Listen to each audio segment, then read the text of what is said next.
Assalamualaikum warahmatullahi wabarakatuh. Alhamdulillahirabbil alamin. Wassalatu wassalamu ala asrafil anbiya'i wal mursalin Sayyidina wa maulana Muhammadin wa ala alihi wa sahbihi ajmain, amma ba'. Pada video kali ini saya akan menjawab, tentunya sesuai dengan ajaran Islam, apa-apa yang akan ditanyakan oleh akun ini mengenai tentang ajaran Islam itu sendiri, baik itu dari segi keluarga Nabi Muhammad SAW dan makna-makna yang terkandung dalam sunnah Nabi, juga tafsir ayat-ayat Al-Quran yang ditanyakan oleh orang ini. Oke, langsung saja ya, kita ikutin dulu apa yang ingin dia pertanyakan dalam hal ini. Oke, lanjut dulu ya. Oke, go. Teman-teman semua yang muslim yang menonton video ini, saya ingin teman-teman membantu saya menjawab pertanyaan-pertanyaan yang saya tidak temukan di dalam Quran, atau ada beberapa mungkin ganjalan atau pemikiran yang saya rasa teman-teman bisa bantu menjelaskan di dalam kolom komentar. Ya, seperti kamu banyak sekali menyerang kekristenan. Para ustadz-ustadz itu memakai dan menjual iman Kristen hanya untuk nama mereka, dan juga menjaring orang-orang dengan berita yang sesat dan keliru.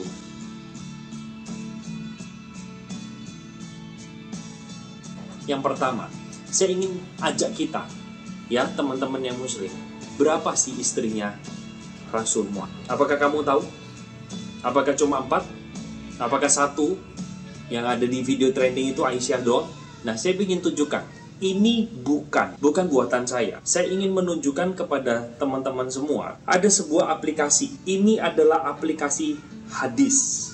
Teman-teman lihat sendiri, ya, ini potret kehidupan sang Rasul. Nah, nggak kelihatan tuh, ya, kita lihat sama-sama. Ya, ini pusat kajian hadis. Ini yang bikin bukan orang Kristen, sekali lagi. Ini buatan orang Muslim sendiri. Kita lihat sama-sama ya di dalam kajian pengantar, kata pengantar. Jangan kata pengantar, langsung kita ke beranda. Di sana ada teman-teman ya, kalau lihat, aduh ini minta maaf. Nah, saya coba lihat ya. Kasih lihat ke teman-teman. Nah, teman-teman bisa lihat di sana, kita buka sama-sama keluarga. Dan sahabat, kita buka keluarga. Oke, langsung kita analisa dulu jawaban ini ya. Sebenarnya ini orang ingin mempertanyakan tentang istri-istri Nabi Muhammad SAW gitu loh. Berapa istrinya itu dan mengapa terjadi perbedaan. Itu aja sebenarnya intinya dari orang ini. Sebentar setelah ini nanti kita jelaskan dulu tentang istri Nabi Muhammad SAW menurut ajaran Islam. Oke. Di sana ada nama istrinya. Nah, istri-istri Rasul. Ya, kita lihat. Lalu di sana ada ringkasan pernikahan. Nah, teman-teman bisa lihat di sini, saya pencet lagi pernikahan. Lalu ambil aja pernikahan Rasul. Nah, akan mendapatkan sebuah tabel. Nah, saya miringkan. Nah, teman-teman bisa lihat di sana, itu adalah istri-istrinya. Yang saya bingung, ini adalah menjadi kolom trending. Teman-teman saya muslim, kamu tidak tahu berapa jumlah istrinya. Nah, maka kesempatan ini kamu bisa tahu. Hal yang kedua yang menjadi pertanyaan bagi... Oke, kita langsung aja jawab dulu ini agar tidak terlalu melebar jauh dulu mengenai istri Nabi Muhammad SAW. Sesuai dengan sejarah periwayatan tentang istri-istri Nabi Muhammad SAW di dalam Al-Hadis, maka saya sebutkan aja langsung bahwa istri Nabi Muhammad SAW itu berjumlah totalnya 13 orang. Itu Itu dulu yang ingin saya sampaikan, 13 orang. Nama-namanya itu adalah yang pertama Khadijah binti Khuwailid radhiyallahu anhu. Nah, itu istri pertama Nabi Muhammad sallallahu alaihi wasallam yang beliau nikahin awal mula pada beliau mau memasukin tahap kenabian. Yang kedua Saudah binti Jam'ah bin Qais radhiyallahu anhu, itu istri kedua Nabi Muhammad sallallahu alaihi wasallam. Yang ketiga Aisyah binti Abi Bakar As-Siddiq radhiyallahu anhu. Nah, itu sebagaimana kita tahu yang viral dalam lagu-lagu Siti Aisyah itu adalah istri Nabi yang ketiga yang masih perawan, artinya masih muda sekali. Beliau Siti Aisyah itu terkenal dengan kepintarannya, kepandaiannya, dengan terbukti dengan periwayatan hadis Nabi yang sangat cukup banyak. Itu dulu yang mana. Nah, mengenai Aisyah ini juga agar tidak berkembang hal-hal yang tidak dibenarkan, bahwa adat istiadat orang pada masa zaman Nabi Muhammad SAW itu, pada masa itu adat istiadat orang di sana itu bertunangan dahulu. Jadi masih kecil bertunangan. Nah, kemudian pada setelah artinya begini, bertunangan, pernikahan, tapi berkumpulnya itu setelah usianya itu beranjak mengikuti haid atau beranjak dewasa kalau dalam ajaran Islam itu. Nah, begitu adat istiadat orang pada masa zaman Nabi Muhammad SAW menikahin Siti Aisyah tersebut. Jadi ini untuk menepis anggapan orang yang tidak benar bahwa Nabi mengawinin bojah lah, apalah, itulah, agar lurus dulu ini. Kita menghargai adat istiadat orang. Bayangkan sekarang ini orang banyak yang nyinyir, banyak yang tidak benar otaknya itu karena dia tidak menghormati adat budaya orang-orang zaman dahulu. Sekarang aja kita di Indonesia, adat ini beribu-ribu adat istiadat pernikahan, perkawinan. Dari suku satu, suku lain, itu bayangkan hanya sejaman sama kita, satu waktu sama kita. Nah, Anda bayangkan 1400 tahun yang lalu. Berarti itu jauh berbeda sekali adat istiadatnya gitu loh.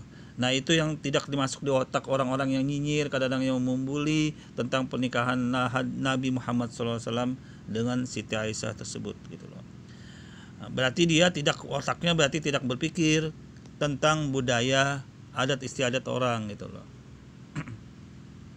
Itu dulu yang ingin saya garis bawahi tentang istri Nabi yang ketiga ini. Yang keempat itu Hafsah binti Umar bin Khattab radhiyallahu anhu. Yang kelima Zainab binti Hujaimah radhiyallahu an. Nah, Zainab ini adalah suatu juga bentuk penggalian hukum, atau Nabi Muhammad SAW dalam menikahi Zainab ini ada unsur untuk bahwa anak penggaris bawahan atau status hukum anak angkat di mata ajaran Islam itu sendiri gitu loh. Dengan pernikahan Zainab ini, maka ini untuk mengetahui bahwa begini loh sebenarnya posisi anak angkat atau posisinya di dalam ajaran Islam itu sendiri gitu loh. Oke, kita tidak bahas itu dulu, tapi yang jelas itu sudah saya sampaikan garis besarnya. Terus yang keenam Ummu Salamah Hindun binti Abi Umayyah radhiyallahu anhu. Yang ketujuh Zainab binti Jasi bin Rabab radhiyallahu anhu. Yang kedelapan Juwairiyah binti Al-Haris radhiyallahu anhu. Yang kesembilan Ummu Habibah binti Abi Sufyan radhiyallahu anhu. Yang kesepuluh Safiyah binti Huyai bin Akhtab. Yang ke-11 Maimunah binti Al-Haris radhiyallahu anhu. Nah, Ini yang populer, istri Nabi tersebut 11 orang ini sangat populer. Ya, kemudian yang ke-12 itu adalah bagian dari pada masa itu ada pemberian dari seseorang, dari utusan yang mungkin saya tidak perlu penjelasan dulu di sini, tapi itu termasuk istri Nabi juga, adalah Maria Al-Qibtiyah. Yang ke 13, yang tadi yang ke-12 ya, yang ke-13 ini Raihanah binti Jaid Al-Quradiyah. Nah, itu yang ke-13. Jadi istri Nabi totalnya tuh 13 orang. Ya. Terus saya mengerti maksud Anda ini, mengerti sebenarnya kenapa di Al-Qur'an itu cuma 4, 1, 4. Saya mengerti sekali, mengerti. Makanya saya akan jawab langsung di sini. Allah Subhanahu wa taala perlu Anda ketahui, menurunkan Al-Qur'an itu tidak sekaligus. Perlu Anda ketahui. Allah menurunkan Al-Qur'an itu bertahap-tahap. Nah, perlu Anda ketahui ya. Allah sekalian itu menurunkan Al-Quran bertahap-tahap. Totalnya itu 22 tahun lebih baru Al-Quran itu rampung. Nah, dalam proses itu ada aturan yang mengatur tentang bolehnya menikahin perempuan itu 4 orang, ya kan? 4 orang istri. Perlu saudara ketahui, sebelum ayat-ayat ini turun, Nabi sudah memiliki istri sesuai dengan adat budaya pada masa itu, sesuai dengan orang-orang yang pada zaman itu seluruh Nabi hampir 99% itu berpoligami gitu loh. Hampir semua 99% berpoligami. Jadi itu sudah budaya dari Nabi Abraham berpoligami, Nabi Solomon, Nabi Musa, sampai Solomon itu 1000 orang itu hasilnya. Nabi Yakub, pokoknya Yahya dan lain-lain itu sangat berpoligami semua. Di dalam itu sudah terlukis di dalam kitab, baik kitab Perjanjian Lama atau yang dikenal dengan Taurat, nah terus Zabur dan Al-Qur'an, termasuk juga kitab Injil yang Perjanjian Lama tersebut. Oke. Nah, terus apa ya mengapa sampai adanya pembatasan pernikahan di dalam Al-Qur'an tersebut? Karena memang Al-Qur'an ingin mengatur itu semua. Al-Qur'an yang turun bertahap-tahap tersebut itu mengatur tentang pernikahan tersebut, itu dibatasin dengan 4. Nah, permasalahannya di mana? Permasalahannya adalah mengapa Nabi, mungkin Anda pasti bertanya, mengapa Nabi itu istrinya lebih daripada 4? Jawabannya apa? Jawabannya Al-Qur'an itu turunnya pada saat Nabi menikah itu, jawabannya Al-Qur'an tersebut ayat yang mengatur itu belum turun. Itu yang pertama. Yang kedua, itu adalah kekhususan Nabi Muhammad SAW dalam kaidah untuk syiar ajaran Islam. Karena istri-istri Nabi yang banyak ini itu banyak semuanya meriwayatkan al-hadis gitu loh. Hadis yang diriwayatkan oleh istri-istri Nabi Muhammad SAW ini gitu loh. Karena Nabi Muhammad adalah suri toladan, makanya segala apapun ucapan, perbuatan atau hal-hal apapun pada diri Nabi Muhammad itu adalah dasar untuk kaidah hukum Islam yang kedua setelah Al-Qur'an, yaitu al-hadis. Nah, istri-istri Nabi inilah yang jumlahnya 13 orang ini yang mengeluarkan hadis-hadis itu yang terbanyak, selain diriwayatkan oleh yang lain gitu loh. Nah, jadi itu kesimpulannya untuk mengetahui mengapa sampai adanya istri-istri Nabi begitu yang 13 itu gitu loh.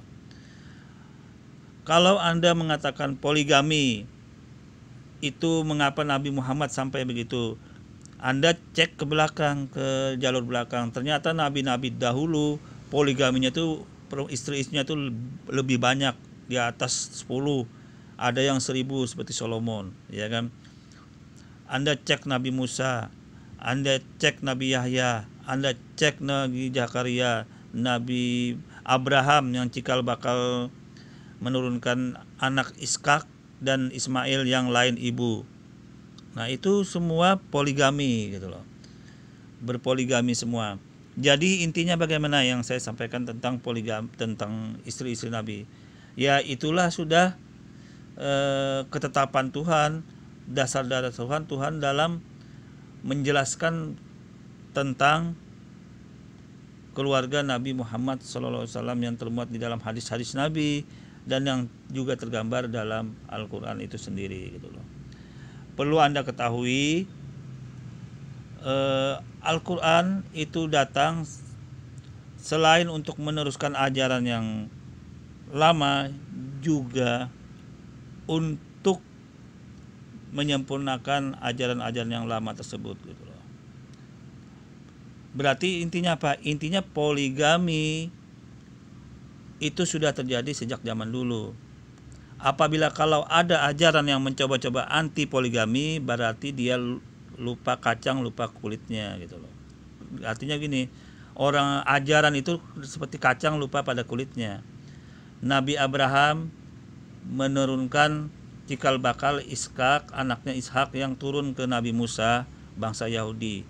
Kemudian datanglah Isa atau Yesus yang meneruskan ajaran kitab Taurat tersebut. Artinya di dalam Injil itu sudah dikatakan bahwa Isa atau Yesus itu datang bukan untuk meniadakan sedikit pun ajaran Taurat, melainkan mengenapinya. Nah, artinya di sini meneruskan ajaran-ajaran Nabi terdahulu gitu loh. Termasuk poligami. Dalam artian aturan poligami juga diatur, bukan artinya bukan malah di anti poligami gitu loh. Walaupun sebenarnya poligami ini pun di dalam ajaran Islam itu sangat saklek, artinya sangat khusus sekali gitu loh. Khusus sekali pengaturannya, bukan seperti poligami itu bukan mudah, sangat mudah. Itu karena hal darurat aja dalam Islam poligami, tapi pintu darurat poligami ini pun dalam Islam masih terbuka, tidak saklek, ditutup. Artinya tidak boleh sama sekali, bukan seperti itu. Artinya dalam Islam sakleknya ini artinya ada aturan gitu loh. Ada aturan masih membolehkan itu gitu loh. Oke, saya kira ini untuk menjawab argumen Bapak ini sudah jelas ya. Artinya mengapa sampai adanya poligami. Artinya Islam itu seperti gambaran dalam kitab-kitab sebelumnya. Orang yang aneh dan lucu aja, orang yang kacang lupa pada kulitnya. Saya kira itu yang perlu dia ketahui. Oke, kita lanjut pertanyaan yang kedua orang ini. Kita lanjut. Teman-teman saya Muslim, kalau kamu serang kekristenan, Yesus itu tidak pernah menyatakan diri sebagai Tuhan. Kamu ingin tunjukkan ayatnya, dan saya sudah menunjukkan ayatnya. Sekarang saya minta teman-teman saya Muslim, bisakah kamu menunjukkan kepada kami, saya mau belajar, adakah catatan di dalam Quran yang mencatat bahwa di bagian mana Rasul Muhammad itu disunat? Beberapa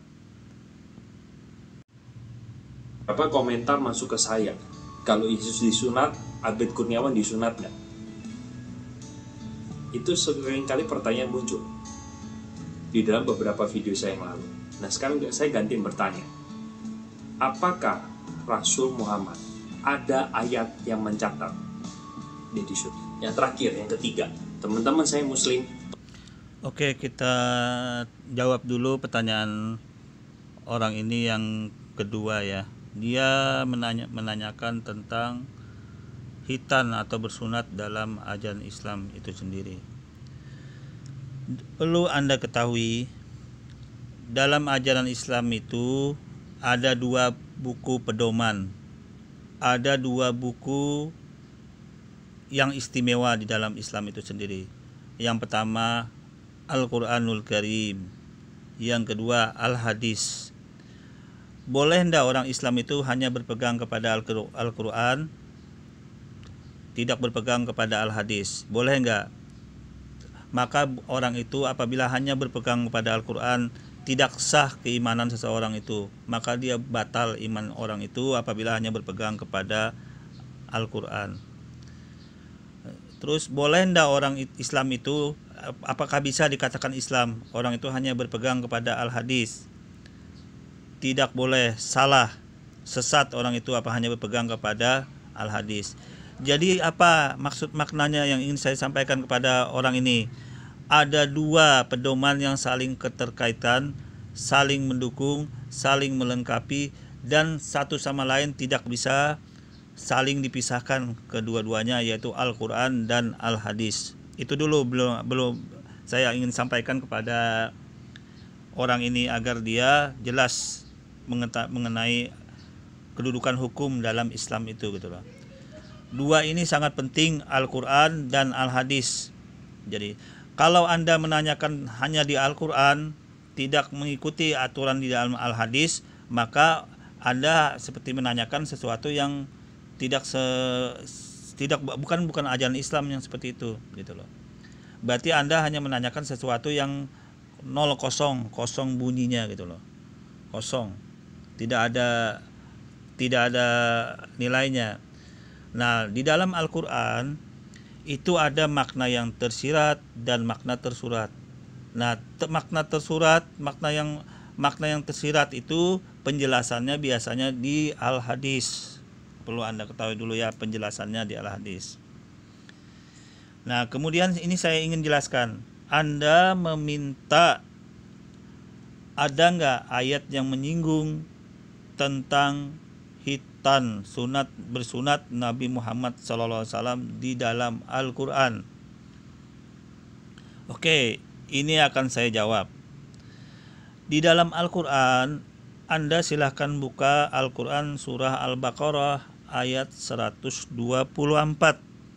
Saya bacakan saja artinya. Dan ingatlah ketika Ibrahim alaihissalam, ini Nabi Abraham ya, Nabi Ibrahim diuji Tuhannya dengan beberapa kalimat, perintah dan larangan. Lalu beliau menunaikannya. Nah, di dalam Al-Quran, perintah dan larangan Nabi Ibrahim itu apa? Yang pertama, tidak makan babi. Itu perintah Nabi Ibrahim, itu sudah di dalam dalam aturan mereka. Terus berhitan, itu aturan-aturannya. Nah, ini kemudian hadis ini menjelaskan pengertian-pengertian yang ingin disampaikan dari Al-Quran ini diterangkan di dalam Al-Hadis. Nah, kemudian tapi ini saya lengkapi dulu untuk menjelaskan kaitan hitan Nabi dengan bersunat itu gitu loh. Karena bagaimana? Karena pada masa Nabi itu dikenal karena Nabi Muhammad adalah yatim piatu pada Nabi Muhammad SAW. Jadi otomatis yang menjelaskannya tentang hitan Nabi pada masa kecil itu diambil dari riwayat-riwayat kakeknya dan ibunya yang masih ada pada saat itu sebelum periwayatan yang lain. Oke, kita lanjut dulu tentang Al-Qur'annya, dalil di Al-Qur'an ya. Anda silakan buka surah An-Nisa ayat 125. Dan siapakah yang lebih baik agamanya daripada orang yang ikhlas menyerahkan dirinya kepada Allah, sedangkan dia pun mengerjakan kebaikan, dan ia mengikuti agama Ibrahim yang lurus. Nah, jadi agama Ibrahim itu memang sejak dari dulu memang sudah lurus gitu loh. Sejak zaman anaknya Ishak dan Ishak itu memang sudah lurus gitu loh. Yang jadi masalah generasi setelah Nabi Musa dan generasi pengikut setelah kaum Nasrani itu yang bermasalah dalam posisi ini. Disinggung dalam Al-Quran artinya bermasalah dalam artian tidak lurus lagi gitu loh. Nah, kemudian dia mengikuti agama Ibrahim yang lurus, dan Allah mengambil Ibrahim menjadi kekasih dan kesayangannya. Nah, kemudian di surah Al-Quran At-Takabun ayat 12, dan tak kalah kepada Allah Dan tak kalah kepada Rasul, jika kamu berpaling, sesungguhnya kewajiban Rasul hanyalah menyampaikan amanah yang terang benderang tersebut, gitu loh. Jadi intinya bagaimana? Intinya dalil hitan untuk di Al-Quran itu Nabi Muhammad mengikuti Nabi Ibrahim, meneruskan ajaran Nabi Ibrahim.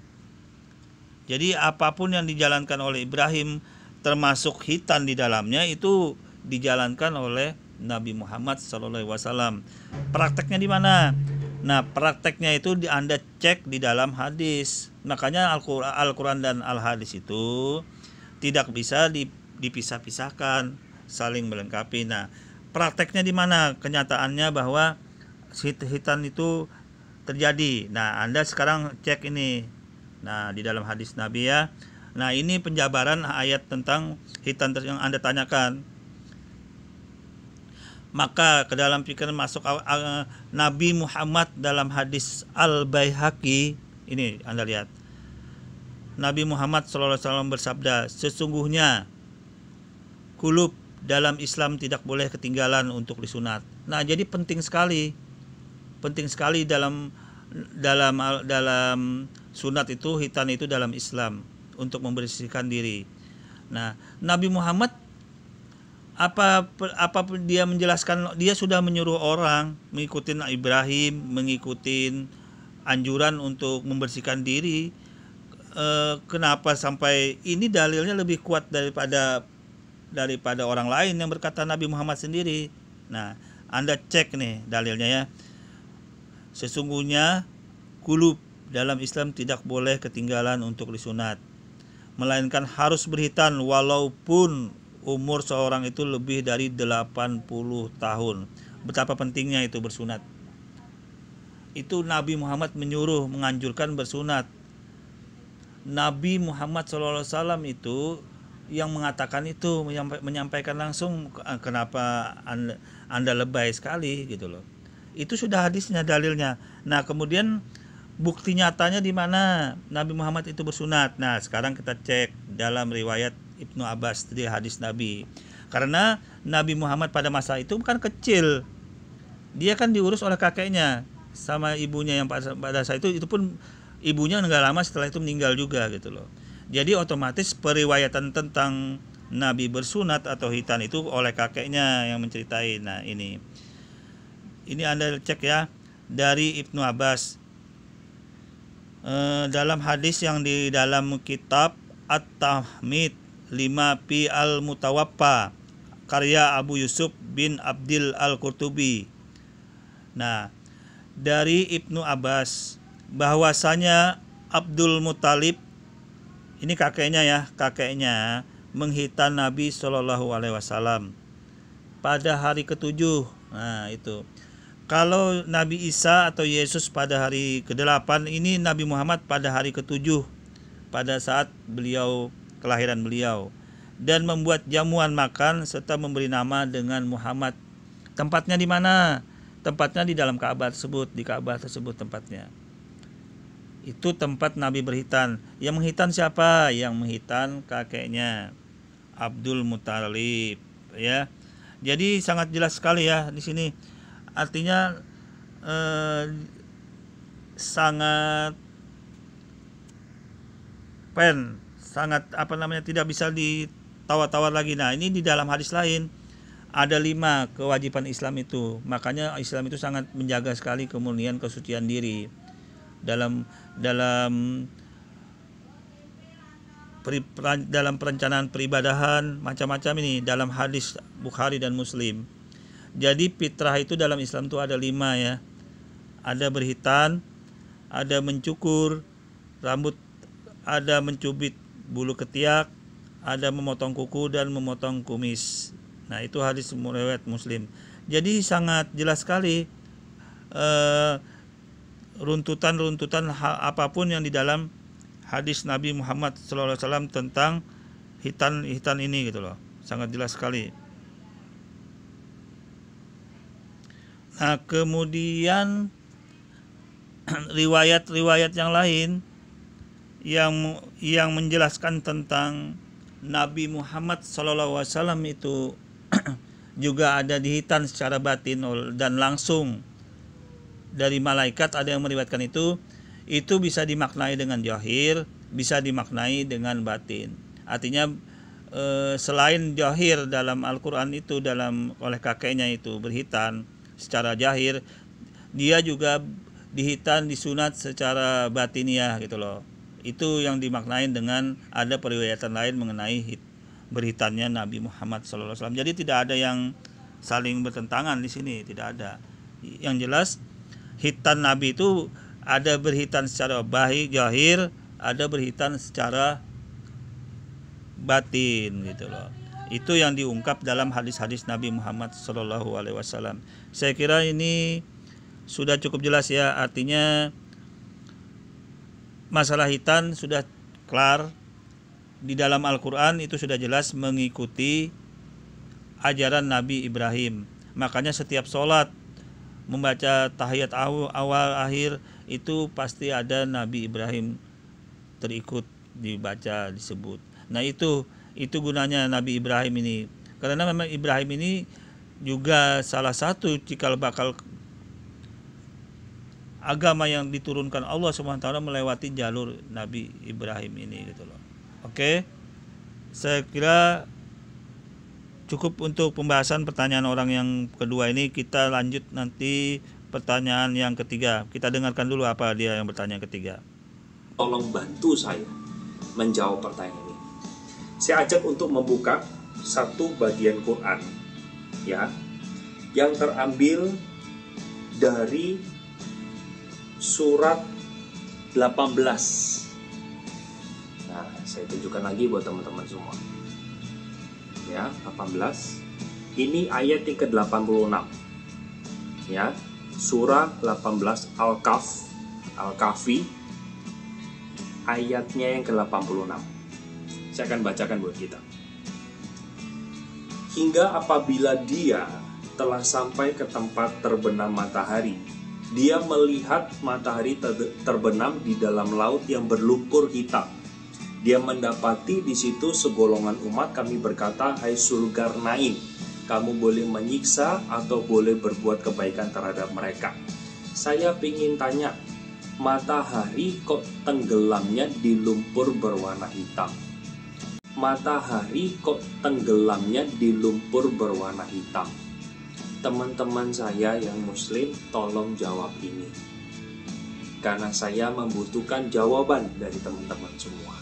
3 ya, istri, lalu ayat Quran yang mencatat Rasul Muhammad itu disunat, dan yang terakhir, kok matahari terbenam di lumpur hitam? Silakan jawab di dalam kolom komentar, karena saya tunggu jawaban dari teman-teman saya muslim. Saya persilakan. Video saya sampai di sini. Tuhan Yesus memberkati. God bless. Oke, kita akan menjawab dalam pertanyaan orang ini tentang ayat Al-Quran yang menjelaskan matahari yang tenggelam pada laut yang hitam. Di sini akan saya jelaskan dulu. Itu ayat menjelaskan tentang seseorang, dalam hal ini Zulkarnain, menjelaskan seseorang tentang Zulkarnain yang datang atau berjalan sangat jauh sekali, tempatnya itu sangat jauh sekali, mengikuti tempat yang di ujung lah. Kalau dalam bahasa kita ini, kalau sekarang mungkin lebih mengenalnya di ujung-ujung gitu. Di kutub suatu kutub yang tempat tenggelamnya matahari itu kelihatan banget gitu loh. Kelihatan banget dalam posisi begini. Apabila seseorang itu berada di tempat itu, di pinggir pantai, persisnya di pinggir pantai, maka dia akan melihat matahari itu betul-betul tenggelam di situ, di dalam pantai itu gitu loh. Itu sebenarnya bukan berarti diartikan matahari tenggelam di situ. Itu pemikiran bodoh namanya. Ini Al-Quran dalam Allah Subhanahu wa taala menceritakan di dalam Al-Quran bahwa ada orang yang bernama Dzulkarnain mendatangi suatu tempat yang sangat jauh, yang tempatnya itu apabila dilihat orang itu berdiri di pinggir pantai itu, di laut yang hitam itu, maka matahari seolah-olah tenggelam dari situ gitu loh. Jadi apa yang makna yang ingin dikandung di situ? Makna yang terkandung di dalam itu bukan berarti matahari tenggelam di situ, bukan itu maksudnya. Artinya ini Al-Quran menceritakan, menunjukkan suatu tempat gitu loh. Ini sebenarnya pembahasan ini mengenai Dzulkarnain yang mendatangi suatu kaum yang dimana pada saat itu kaum ini sangat jahat gitu loh, sangat jahat sekali kaum ini, yang makanya Dzulkarnain yang pada saat itu sebagai pemimpin ajaran dalam Islam pada masa itu, kerajaan Islam, khalifah Islam, dia mendatangi suatu tempat yang dimana ada kaum pada masa itu yang sangat jahat. Itu dikenal dalam Islam itu Yajud dan Majud gitu loh. Nah, posisi tempatnya kaum itu digambarkan Al-Quran ini seperti ini gitu loh. Tempatnya itu dilukiskan Al-Quran bahwa apabila orang itu berada di tempat itu, di pinggir pantai itu, seolah-olah melihat matahari itu tenggelam di dalam laut yang berlumpur hitam itu gitu loh. Jadi intinya bagaimana?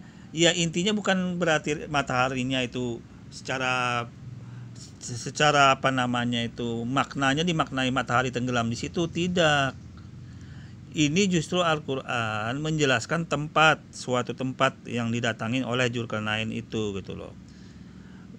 Dan ini juga berkaitan dengan satu kaum yang sampai sekarang juga itu kaum sudah dibuatkan dinding oleh Dzulkarnain yang tidak akan pernah jebol. Dinding Dzulkarnain itu dinding itu dikenal dengan dinding untuk mengurung orang-orang Yajud dan Majud yang terkenal jahat tersebut gitu loh.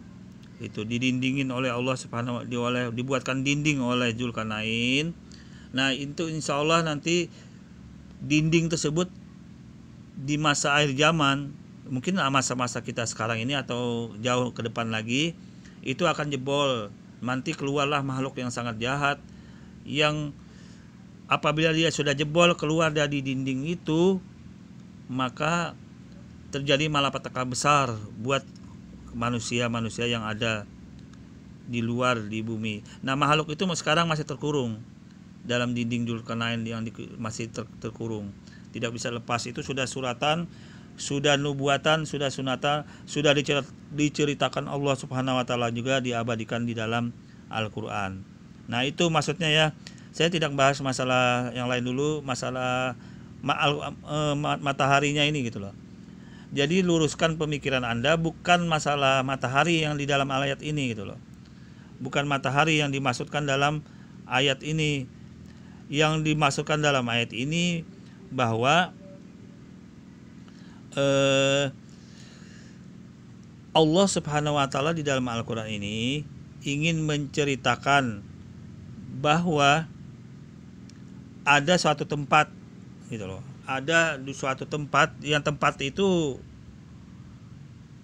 sangat dekat ujungnya itu dengan penampakan matahari yang tenggelam, yang sangat tenggelam. Mungkin batas penglihatan manusia di dalam ujung laut tersebut seolah-olah matahari tenggelam di sisi laut hitam tersebut gitu loh.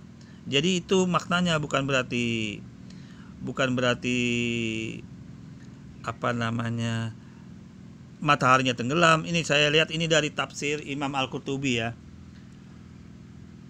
Maksudnya bukanlah dengan mencapai tempat dan terbitnya matahari sehingga ia dapat mencapai matahari dan menyentuhnya, karena matahari jauh di angkasa sana di sekitar bumi tanpa menyentuh dan terlalu besar untuk tenggelam ke dalam laut gitu loh. Bukan itu sebenarnya maksudnya Al-Quran ini.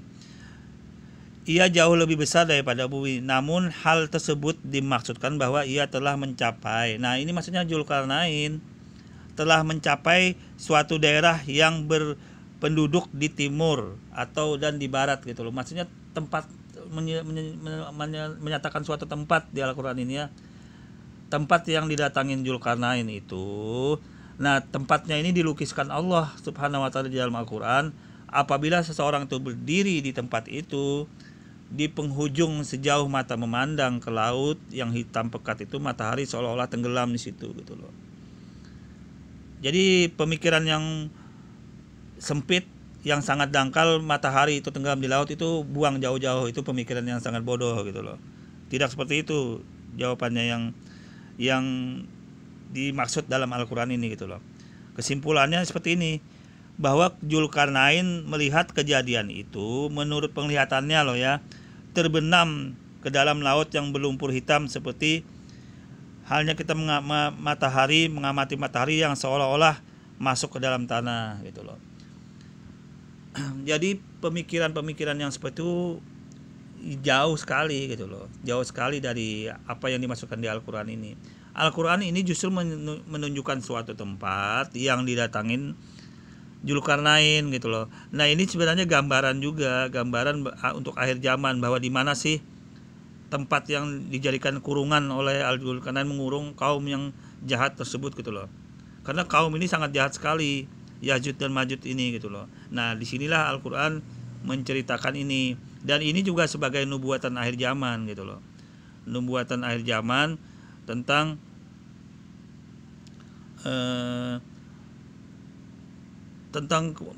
kehadiran Ya'juj dan Ma'juj apabila tembok yang dibuat Dzulkarnain tersebut jebol nanti di akhir zaman gitu loh. Dan ini sudah dibukukan juga di dalam hadis-hadis Nabi, dan kiai-kiai, ulama-ulama yang berbicara tentang akhir zaman sudah menceritain juga tentang kehadiran nanti makhluk yang terakhir itu Ya'juj dan Ma'juj sebelum kiamat datang, dan sebelum akhir zaman ini sudah terjadi gitu loh. Itu sudah diceritain kembali di dalam Al-Qur'an itu sendiri gitu loh. Jadi sangat jelas ya. Artinya orang ini juga berpikirnya harus ya agak jauh sedikit lah, dan agak otaknya juga agak harus jelas gitu loh. Kan di ayat itu juga secara teks sudah kelihatan bahwa maka melihatlah Dzulkarnain itu suatu tempat tersebut di penghujung matanya itu loh, di penghujung mata di pinggir pantai itu, melihat seolah-olah matahari itu tenggelam gitu loh. Bukan berarti mataharinya tenggelam ke dalam lautan itu gitu loh. Saya kira dia nggak bisa, mungkin orang ini nggak bisa membaca mungkin dia ilmunya mungkin nggak ada gitu loh. Ilmu untuk mengetahui majaz akli dan majaz yang nakli itu dia nggak mengerti gitu loh. Makna matahari tenggelam di dalam lautan itu dia nggak mengerti. Dalam isyirah dalam Islam dia tidak mengerti itu. Makanya saya jelasin ini langsung aja, bahwa Dzulkarnain mendatangi suatu tempat, kemudian di tempat itu Dzulkarnain di penghujung matanya yang di pinggir pantai itu melihat pada kelautan yang hitam yang berlumpur itu matahari seolah-olah tenggelam. Makna yang diinginkan di ayat itu pun sebenarnya bukan matahari yang diceritain inti topiknya. Al-Qur'an di sini menjelaskan suatu tempat gitu loh. Suatu tempat, apabila kita melihat seperti itu tempatnya, maka itulah tempatnya gitu loh. Apabila ada matahari yang seperti itu dilihat tenggelam di lautan seperti itu, maka itulah yang tempatnya yang diceritain di Al-Qur'an itu gitu loh. Nah, tempat itu juga berkaitan dengan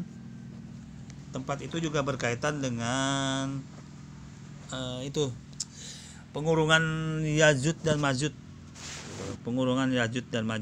Oke, saya kira sangat cukup jelas ya maksudnya apa yang diinginkan orang pertanyaan orang ini, agar tidak ada lagi kebimbangan yang mendasari ya.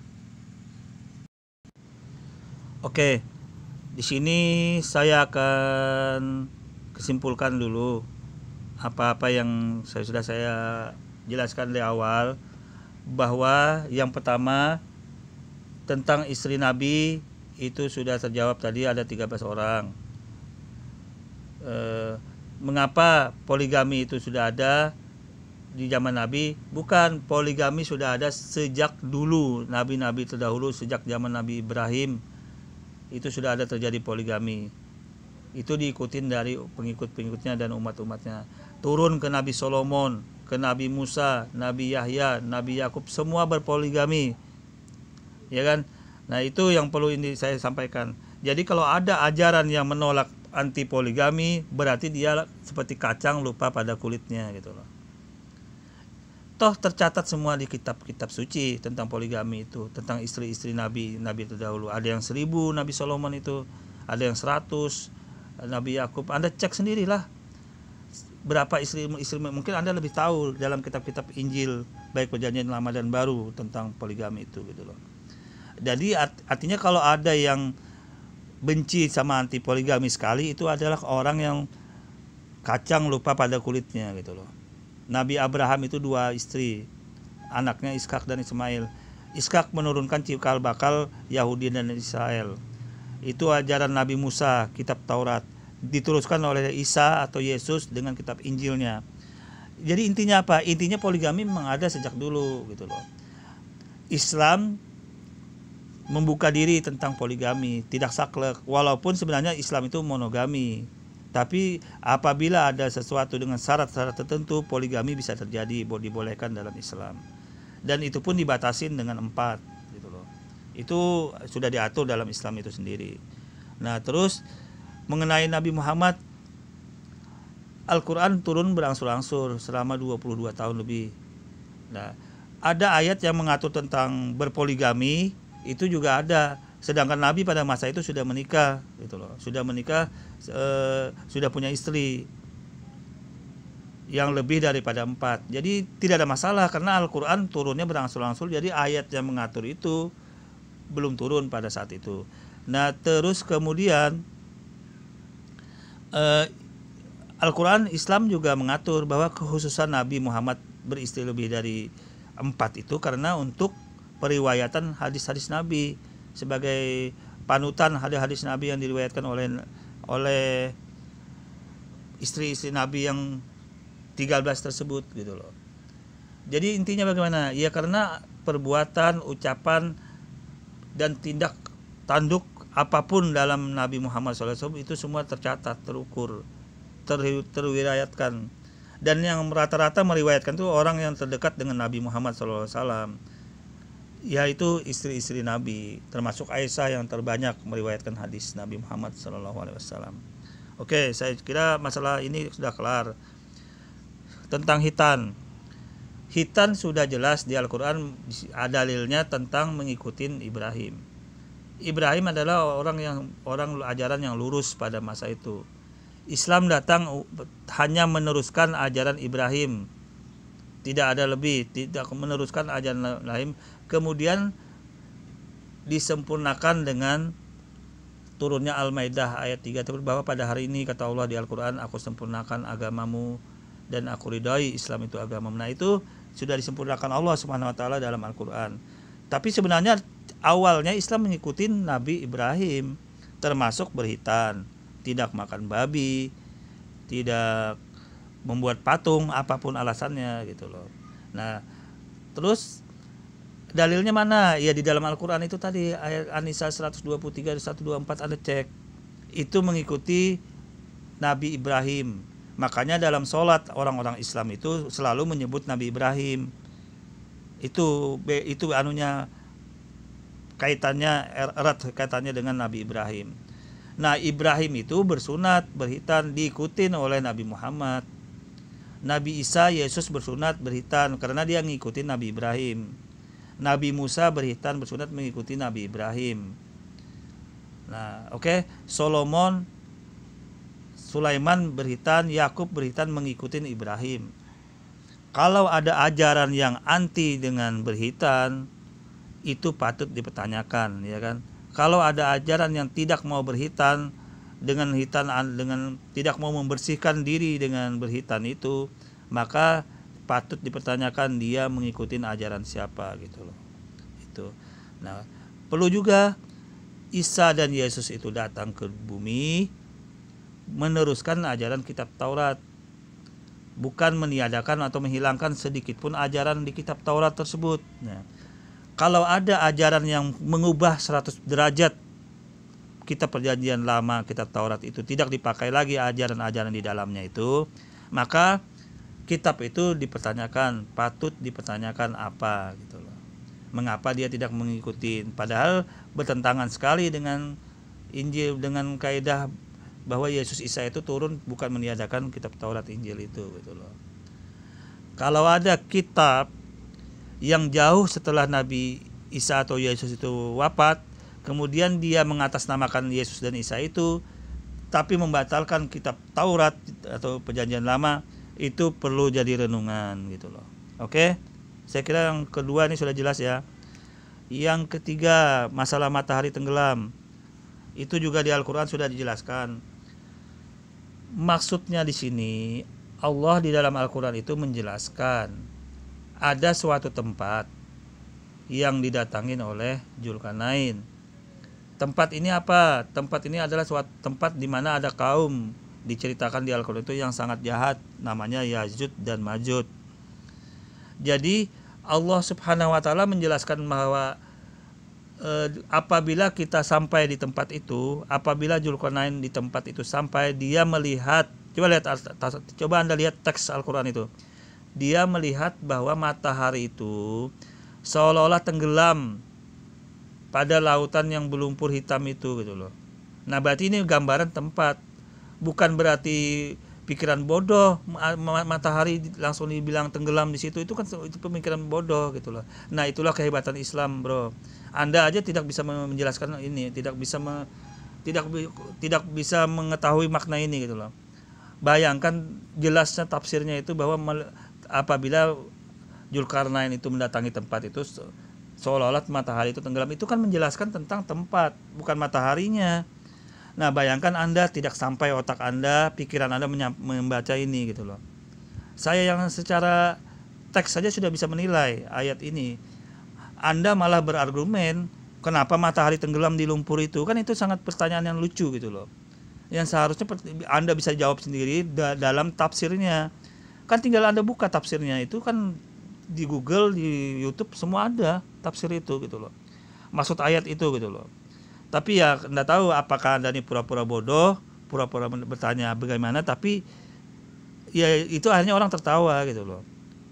Karena ayat ini menjelaskan tentang tempat di mana Zulkarnain itu mengurung Ya'juj dan Ma'juj itu di suatu tempat.